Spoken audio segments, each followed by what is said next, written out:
So I would say NGOs are the future.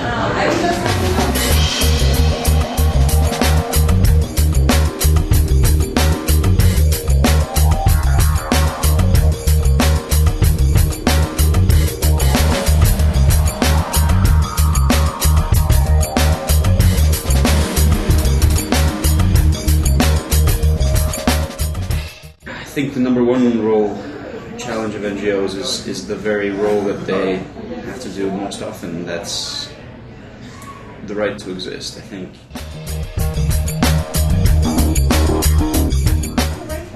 The main challenge, in my opinion, in NGOs in Romania is that they were, by far and large, created by USAID, major funders, Western funders. They were a reaction to communism by a Western set of donors. So these people said, we need civil society here. So here's the money to make civil society, which I believe is directly contradictory to the concept of an organic grassroots reaction to local problems. So in the best of all worlds, if there's a problem, people decide to mobilize, they create an organization, they solve the problem. Because the government isn't, because business isn't, the standard theory about it. Why is this a problem in Romania? The Western donors have left, or are leaving. And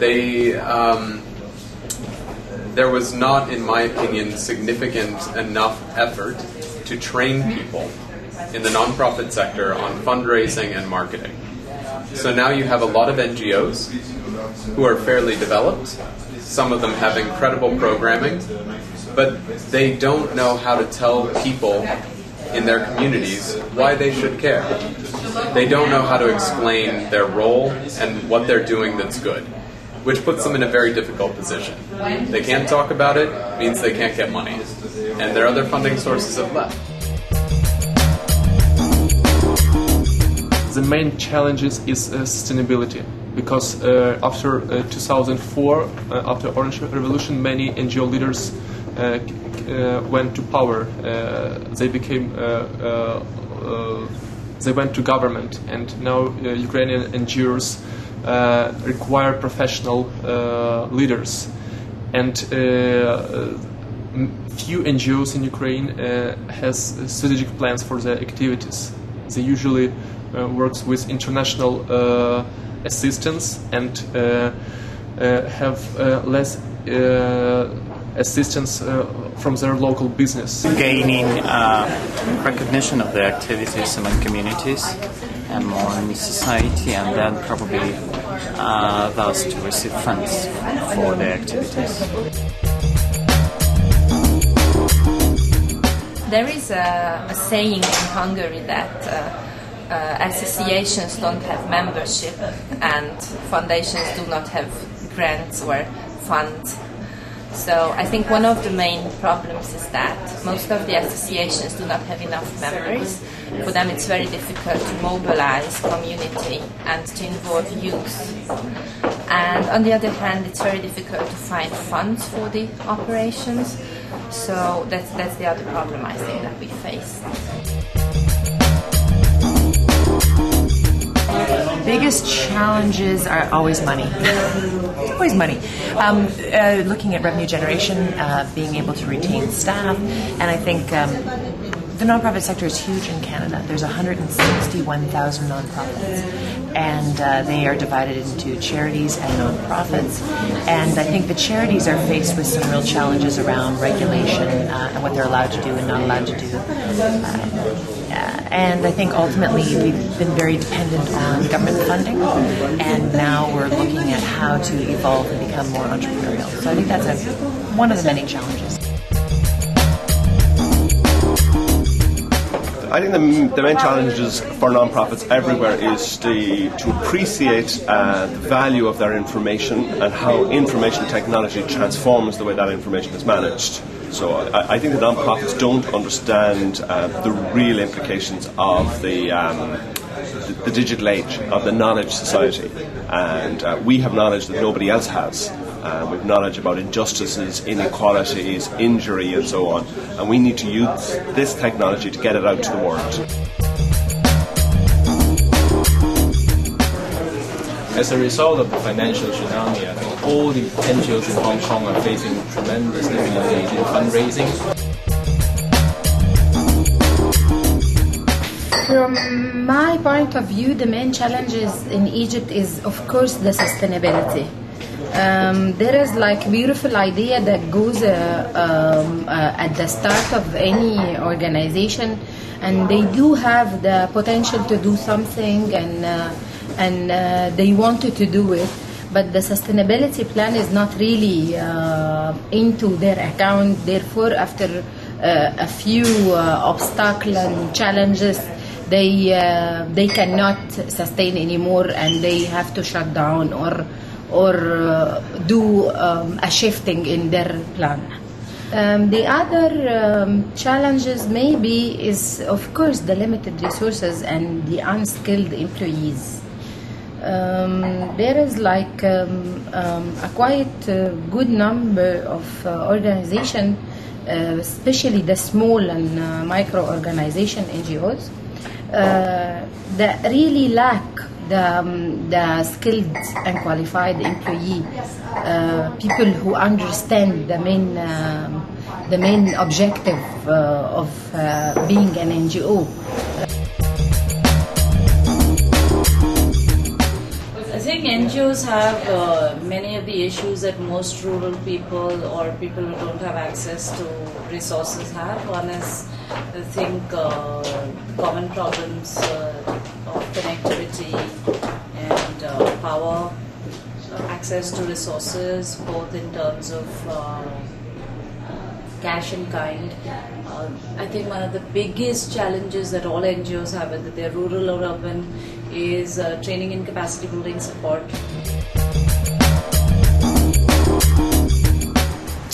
NGO sector is mostly financed through the international community. That is one of the largest problems that NGO community is facing in Bosnia and Herzegovina, because the state doesn't give pretty much no support to the sector, and they are forced to look for financial means in the other countries. NGO sector is not recognized as important. They do not stand any vote.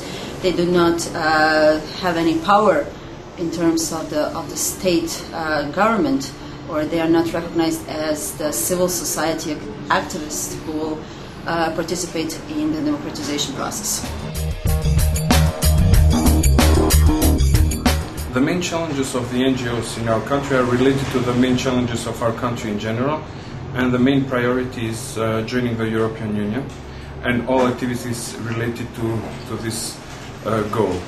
So most of the NGOs in Macedonia work towards reaching this objective, and it's very difficult because there is first a lack of capacities, a lack of knowledge about what the European Union will mean for Macedonia and especially for the citizens, although there is a high support from the Macedonian population for joining the European Union. Related to this, the very high rate of unemployment, the very bad economic climate in Macedonia and also in the world is kind of hindering all the effort of NGOs and also to the effort of Macedonia to join the European Union. As Serbia is a country in transition, there are many challenges generally in the society and consequently also for NGOs, but basically there is no yet law on NGOs in Serbia, so we are facing with that. It's in the process. There is a draft law, but due to the many other priorities, it still didn't come on the agenda in the parliament. So that's like the basic things related to the registration and operation of NGOs, but also there are also other, of course, challenges relating to the funding, because NGOs are still rely on the international donors mostly. I would say that one of the main challenges is sustainability of each organization, and the second thing would be volunteers, in a sense of individual volunteers, and also to establish a good corporational volunteers network, which means that even people that have too many things to do would, in a sense, contribute to the society with their work, not only the money. I think the main challenges are similar to non-profit organisations the world over, is having access to the technology they need in order to deliver the services they need to deliver to people who are in need. The main challenges of the NGOs are resource related, so that has to do with budget and with staffing resources. I think that is the main challenge I'm seeing with the online communities that I'm organizing, is just not having enough time to really dedicate to putting their staff time into organizing their constituent communities. Like summarize, there are probably three main issues. One is networking, learning how to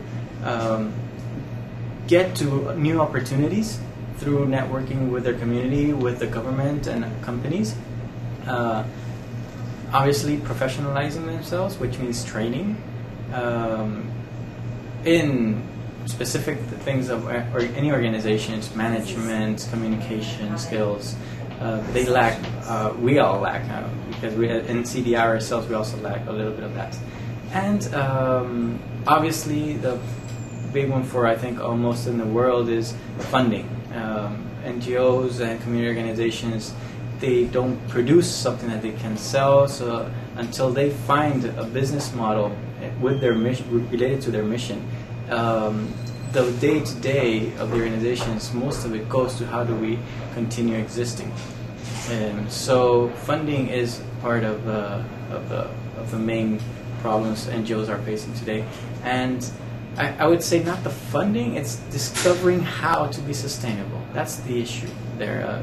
They have to think outside of the box and say, okay, how can I develop some business related to my mission in order for to have a continuous income source that's not really depending on the local government of giving them funding or a corporation. In order to cooperate with our information, we need to cooperate as human beings. So I think where organisations don't cooperate, then you can't cooperate with information. So I think that's really important.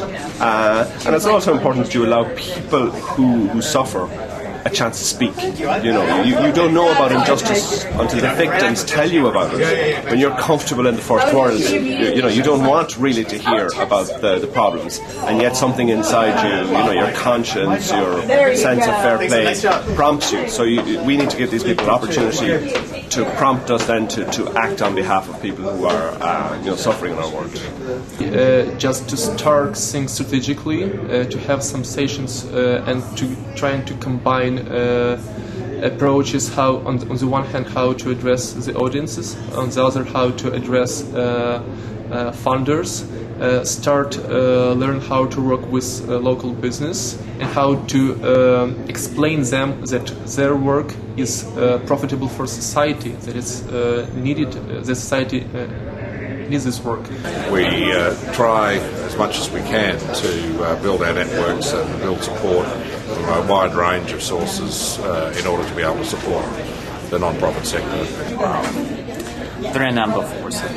First is to change existing legislation to ease operations in Ukraine for NGOs. Second, probably to make NGOs eligible to do contracting for government to provide communities with services and gain fee for this, and probably to increase their visibility in society and to convince society that NGOs they do really good work and they to be supported. They should switch more to the corporate sponsors. donors and also individual donors on the sources from local on the funds from local sources, but that's not easy now due to the economic crisis. Yes, actually, there are some very good examples in Hungary. For example, the critical mass movement, which was able to motivate each year around 30,000 people to bike on the roads of Budapest and have fun together and strive for bicycle routes in that big city.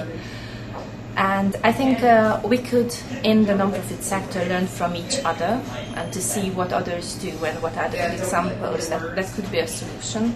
And also some international partnerships to learn from each other in that ways. And for the funds, it's a much more difficult question. It's maybe getting a bit more professional or try to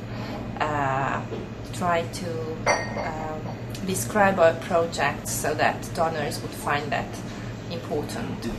I think the possible solution, at the risk of sounding like a cutthroat Darwinist, is to let most of them die. And those that can find a way to fight and can find a way to communicate, they'll make it. They'll be all right. Why do I take this line? Partly because...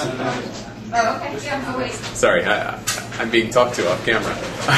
Part of the reason for this is that this false society, this false creation of civil society that is kind of recent history in Romania, led to a large duplication of services. There are a lot of things being done by many different partners inefficiently. In this regard, I don't feel so bad that some of them disappear.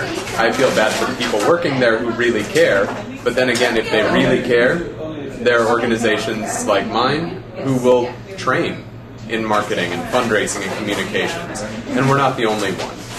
So there are people who can help them bridge that transitional period. We hope. Possible solutions. I think if the Bosnia and Herzegovina wants to be a democratic country in the Western European type of democratic countries, they will have to start thinking about issues that are presented by the NGO community. They will have to start recognizing the voices, and they will have to start to include NGO community into the regulations, into the legislation process, into the whole system of a government in order to be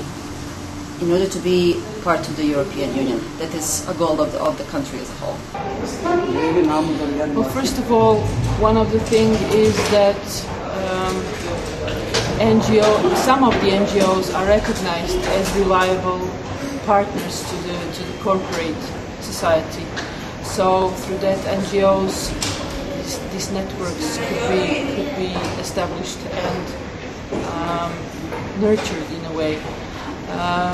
About sustainability, well, since Croatia is just approaching the European Union, maybe some of the funds could help to sustain this sector in Croatia. But the other thing is also individual philanthropy, which means the contributions from individuals, and also to establish really good corporational funds for the NGO in Croatia.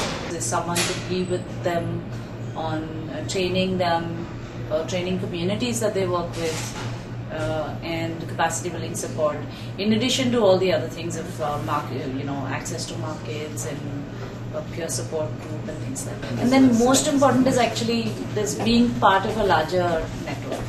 So I think those are a couple of things. Socially include people using technology and how to make technology also available for NGOs. Technology itself is not the answer, but it certainly is a mean. So I would encourage all the NGOs to start searching into what type of technology will better serve their needs so that they can reach out to the community and give out the service they want to give. I mean, I think there's a whole bunch of solutions. The work at the center is really focused on looking at what are the trends in social innovation. So we look at how organizations are sharing resources. We look at the use of technology. We're really interested in open data and how to work with government to have government open up their data. So that's a trend in social innovation. Social enterprise, social finance, social entrepreneurship, networks. So these are all trends that we've identified. And so I think as nonprofits are looking at how they become more resilient and more effective, they need to look at what are some of those trends that make the most sense for their organization. But as far as my organization is concerned, myself and Metamorphosis Foundation, we strongly believe that the use of technology, the development of information society, can play a very important role for Macedonia as a country and for Macedonian citizens in this effort to open our society to the world and also to join the European Union. We strongly believe that internet, the new media, the new technologies can play an important role and will make this process much more faster. And therefore we believe that by accessing knowledge, the economy will improve, and also all different aspects of our society will be much more better. Possible solutions are allowing staff to engage their volunteer base and giving them quick and easy ways to engage that volunteer base via Twitter, via other online communities like Facebook, online social networking, like Second Life, using their existing network and allowing their network to be their evangelists for them and engaging communities that have similar missions to help them achieve their mission and get more volunteers. So basically using their existing volunteers to help them get more volunteers so that not everything has to be from the organization itself and that they can get more evangelists. It's also helpful to not only have a unified voice from an organization, but to allow the organization's voice to be heard and kind of re-broadcast through their community.